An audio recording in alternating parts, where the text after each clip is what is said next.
হ্যাঁ আমার প্রিয় বন্ধুরা, তো আমার পিছনে যেটা পাহাড় দেখতেছেন, পাথরের পাহাড়, এটা ইয়ারিয়া মুভির মধ্যে দেখাইছে। আরও কয়েকটা মুভির মধ্যে দেখাইছে, আপনারা দেখছেন। মানে ট্রেনিং নেওয়া হয় ইয়ারি মুভির মধ্যে, তখন এই পাথরটা উঠায় আর কি। তা আপনাদেরকে দেখাইতেছি, পাথরটা দেখবেন। আর যদি আপনাদের ভালো লাগে, লাইক কমেন্ট শেয়ার করে দেবেন অবশ্যই।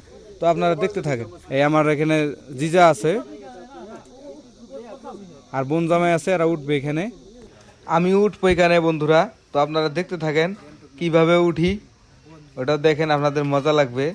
তো অবশ্যই ভিডিওটা যদি ভালো লাগে আপনারা কিন্তু অবশ্যই শেয়ার করবেন। দেখেন অনেক কষ্ট করে ভিডিওটা বানাইতেছি, তো দেখতে থাকেন। আমরা একদম মানে শেষ সীমানায় উঠবো। খুব ভয় লাগে বন্ধুরা, মানে একদম খাড়া, খালি পাথর যে, মানে নিচে তাকালে আরো ভয় লাগে। মোবাইলের থেকে দেখা যায় যে মানে অত হাইট নাই, কিন্তু আসলে কিন্তু খুব হাইট এরিয়া। ওই যে দেখেন উঠছে ওইখানে, যে জিজা আর বোনজামা এটা উঠছে ওইখানে, শাহরুখ খানের পোজ দিতেছে। তা আমি ফাইনালি উঠলাম।